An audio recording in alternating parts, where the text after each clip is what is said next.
ترسم كام رسمه في اليوم؟ انا ما بعدش بصراحه. بتاخد كام في الرسمه طيب؟ انا ما بطلبش من الزبون حاجه، يعني لو الزبون اداني فلوس باخدها زي هو وذوقه، يعني زي ما بيديني. تمام. ما ادانيش عادي، يعني لو هو فكر ان هي مثلا ما ادانيش ومش على طول، ما بندهش عليه عادي. تمام. عادي يعني هي ورزقها يعني. بس انا مش هدفي ان انا اعمل فلوس، يعني انا هدفي ان انا افصل اطفال وكده، لان كده كده انا مشارك في الثوره. تمام. فبدل ما انا قاعد انا يعني عشان ماليش دخل وبصرف على نفسي، فلازم اعمل اي حاجه تجيب منها فلوس. تمام. قول لي انت بتعمل الموضوع ده من امتى بالظبط؟ يعني من قبل الثوره ولا؟ لا، هو بصراحه الموضوع ده جديد عليا، يعني بقالي مثلا يعني في اول الثوره في بدايتها ما كنت معتصم بس، يعني كنت ده الظاهر بس. فجاه بقى لما بدات تيجي لي ايام لما كنت اطول في الاعتصام لان فلوس انا عايز اخلص، ما بعرفش مثلا الاقي نفسي اتضايقت بقى ان انا معيش فلوس ومش هينفع ان انا اخد حاجه من حد وكده. فقلت بقى فكرت في حاجه ان انا في نفس الوقت ابقى ما اسيبش الميدان، وفي نفس الوقت ان انا عادي اشتغل. اخوها زعل بقى جاي هو كمان. اصل كان في ناس، لا انت شغال عادي. بص، كان في ناس اللي هم يعني اصلا بيرسموا الرسومات دي على الوش بتاعت ماتشات الكوره وكده، فلما جت الثوره بقى قال لك ايه بالمره ننزل نرسم في التحرير. هي مفيش ماتشات كوره يبقى نرسم في التحرير. انت كنت بترسم ساعه ماتشات الكوره ولا لا؟ لا، هو بصراحه انا مش مهنتي اساسا، يعني انا داخل عليها. هوايه كده، هوايه مش اكتر، مش واخدها كمصدر رزق.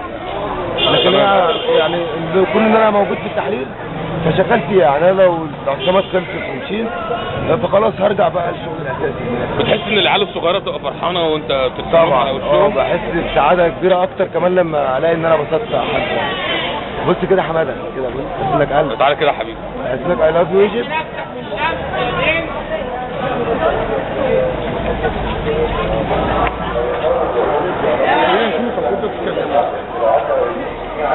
مفيش مرة عيل صغير وانت بترسم له على وشه قاعد يعيط؟ كتير جدا، وكانت بتحصل حاجات ظريفة. خلاص كده يا حماده. يعني لدرجة كان في حد يعيط وكده من الاطفال، فكان والده يصمم ان انا ارسم له، لدرجة ان يخليه يعيط يمسكه كده جامد ويصمم انه يرسم. كانه عند الحلاق بقى. فبعد ما بيخلصوا التصوير فاصوره كده واوريه له، فتحس ان يعني هو بس عشان مش شايف الرسمه فهو بيبقى مش مدرك بقى اللي هي مش مدرك. طب انت ليه ما تجيبلكش مرايه كده وكل عيل تحط له المرايه في وشه؟ هي فكره كويسه ان شاء الله انفذها بجد. مرايه من ام جنيه وربع دي ان شاء الله، تحطها في وش الواد الصغير كده بيشوف نفسه وهو بيتشقلب. هي فكره كويسه، تعجبه قوي. هي فكره كويسه بجد. افكر ربنا بيكرمك يعني. الحمد لله. لا الحمد لله، يعني بكسب من 100 ل 150 جنيه في اليوم. الحمد لله. الحمد لله يعني.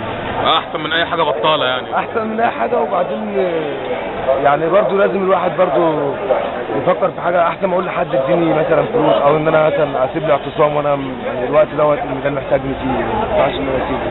تمام. ففكرت فيها بس كده، وفي نفس الوقت حاجه سعاده داخليه. تمام. الف شكر لحضرتك. شكرا. يا جماعه، انا محمد رجب اللي بصور لكم كل الفيديوهات دي من الشارع، سواء من ميدان التحرير او من مناطق شعبيه او من ناس في الاتوبيسات. انا بحب قوي كمان اصور سواقين التاكسي وسواقين الميكروباص.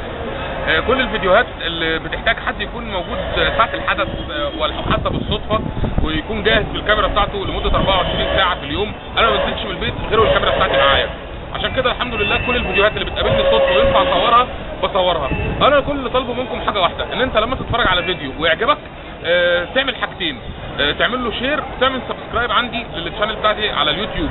السبسكرايب دي سهله قوي، هتلاقيها فوق الشاشه على طول في زرار كده باتون مكتوب عليه سبسكرايب.